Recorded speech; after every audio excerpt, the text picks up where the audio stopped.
Ұлттық домбыра күні 2018 жылы 13 маусымда Қазақстан Республикасының тұңғыш президенті бекітті.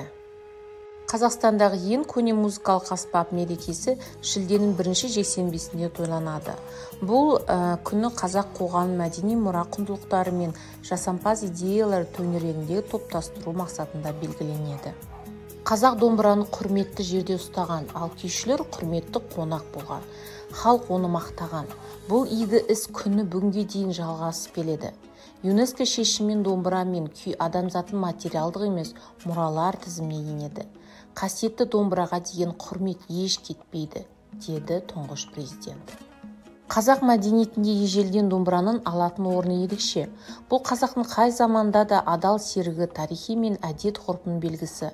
Қарағандыға облыстық тарихи-өлкеттану мұражайында белгілі тұлғалар Амангелді Иманов, Әсия Беркенова және Серәлі Қожамқұловқа тиесілі 3 домбыра бар. Домбыра 1000 жылдық тарихи бар музыкалық аспап. Аспаптың музыканы зерттеуші Әлиби Абдонұров домбыраның ежелден қазақтың сүйікті аспабы болғанын, оның ерлері де әйелдерді ойнағын айтады. Адамдарды жұмсақ дыбысты алу үлкен мәнерлі мүмкіндіктерін қызықтырады.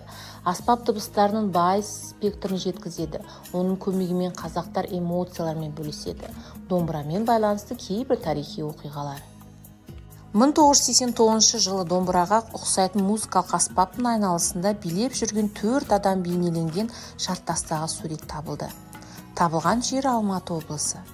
Табылған зат таудағы биік үстірттен табылған. Ғалымдар жартастағы өнердің жасы 4000 жылдан астам деген қорытындыға келді.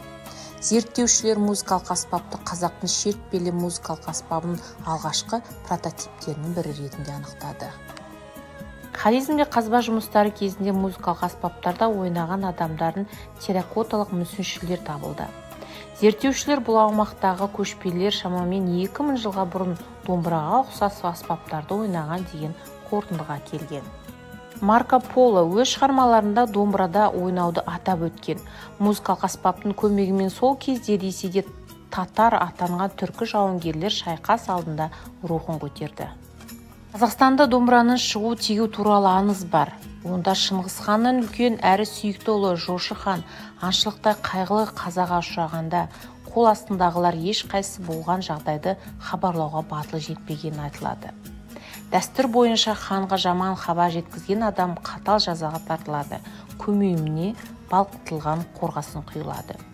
3 күнде музыкалық аспап жасаған шебер музыкант Кенпұғы қиын жағдайда шығуының жолын тапты.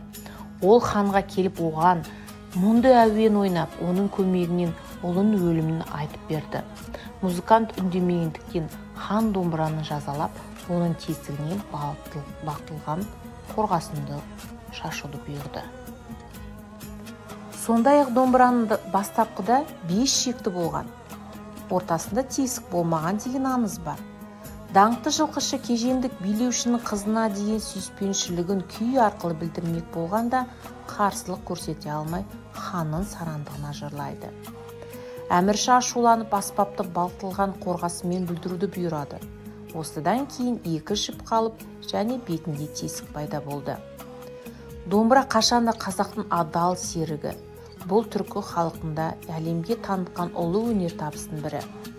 Қытайда 10450 домбырашы қазақтың кеңес күйін орындағаннан кейін халық аспапы Гиннестің рекордтар кітабына енді. Домбырада сиқырлы үндері астында қазақ халқының өмірі өтті. Жаңа мерекенің құрылғаннан қарапайым тұрғындар да, домбырашылар да қуанышты. Өйткені қазір олардың кәсіби мерекесі бар.